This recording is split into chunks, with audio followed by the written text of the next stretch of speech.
Halo semuanya, selamat datang kembali di channel ini. Hari ini, aku mau ajak kalian merenungkan sesuatu yang mungkin sering kita lupakan di tengah hiruk-pikuk Jakarta. Kadang, orang yang terlihat paling sederhana, yang paling miskin di mata kita, justru menyimpan kekayaan yang tak ternilai. Kekayaan yang membuat kita yang mungkin merasa sudah punya segalanya jadi malu sendiri. Coba bayangkan, malam itu suasana Jakarta seperti biasa, ramai, tapi juga menyimpan kesunyian di sudut-sudutnya. Andi, seorang pemuda usia 27 tahun, lagi buru-buru pulang. Dia hampir saja menginjak seseorang yang tertidur di depan sebuah toko. Tapi siapa sangka, dari kantong yang sobek milik orang itu, jatuh sebuah surat dan isinya, percayalah,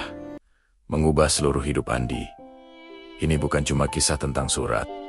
Ini tentang sebuah panggilan hati yang tak bisa diabaikan. Andi adalah tipikal pekerja kantoran di Jakarta. Smart, ambisius, dan selalu ingin jadi yang terdepan. Dia punya mimpi besar, sukses secepat kilat. Ingin diakui, ingin kaya raya seperti bos-bos Nia yang selalu terlihat berwibawa. Setiap hari, dia bekerja keras. Kadang sampai lupa waktu. Lupa makan, bahkan lupa kalau dia punya kehidupan di luar kantor. Tapi anehnya, semakin keras dia berusaha, semakin dia merasa kosong. Aku pikir uang bisa beli segalanya, katanya dalam hati suatu hari.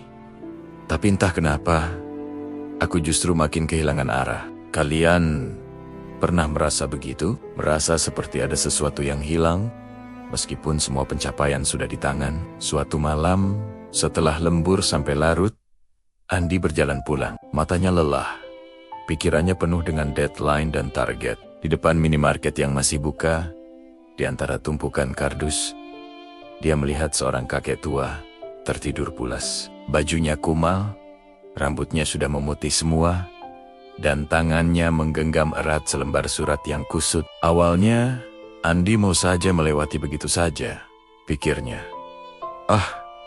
Paling pengemis biasa. Tapi entah kenapa, langkah kakinya berhenti. Ada sesuatu yang menariknya. Mungkin naluri, mungkin takdir. Dia perlahan mendekat. Aroma khas Jakarta yang campur aduk antara knalpot dan gerobak gorengan, tiba-tiba terasa begitu sunyi di dekat kakek itu. Dengan sedikit ragu, Andi menepuk bahu si kakek. Perlahan, tapi cukup untuk membangunkan. Dan di saat itu juga, sesuatu terjadi. Surat yang digenggam erat itu terlepas, jatuh melayang ke tanah. Andi refleks memungutnya, matanya langsung membesar.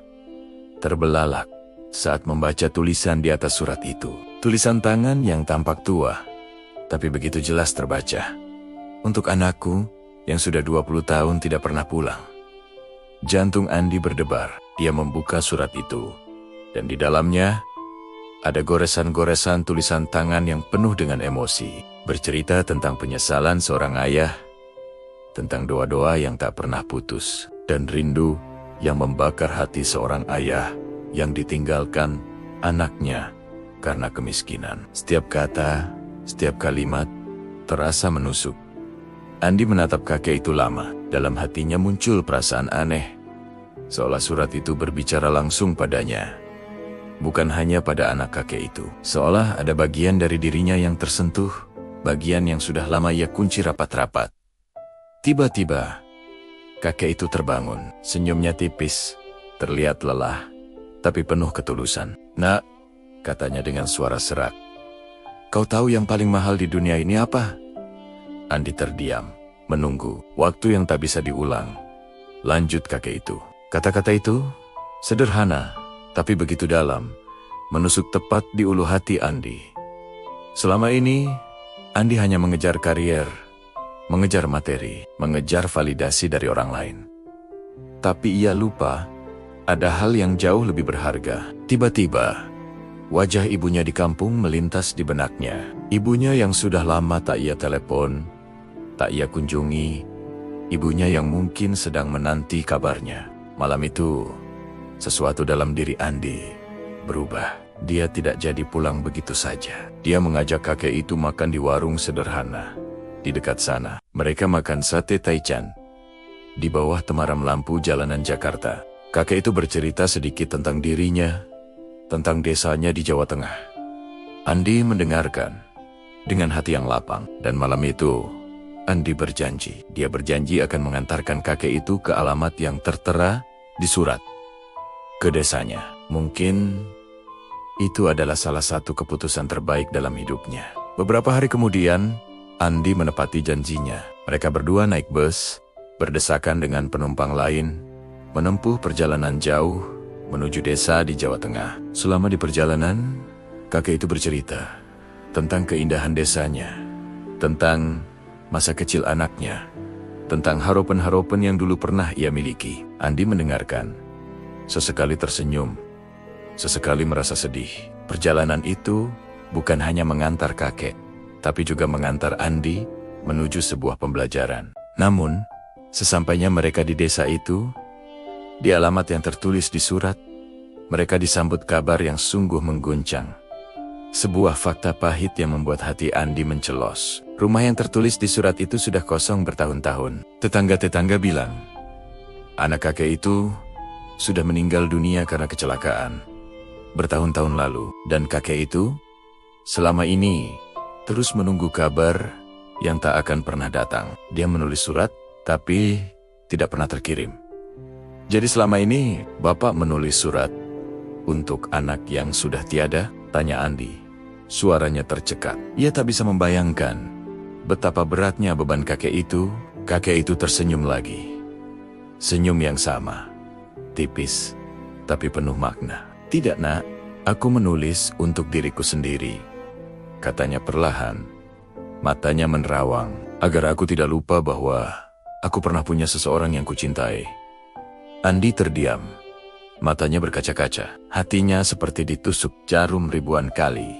Ia sadar, selama ini ia terlalu sibuk mengejar dunia, mengejar kesuksesan yang kadang semu, sampai lupa pada orang-orang yang benar-benar mencintainya, yang menunggunya pulang. Ia lupa pada ibunya, yang mungkin setiap malam menunggunya menelepon. Ia terlalu fokus pada apa yang akan aku dapatkan, sampai lupa pada siapa yang aku miliki. Malam itu, mereka menginap di sebuah musola kecil di desa. Udara pedesaan terasa dingin, tapi hati Andi terasa hangat, sekaligus remuk.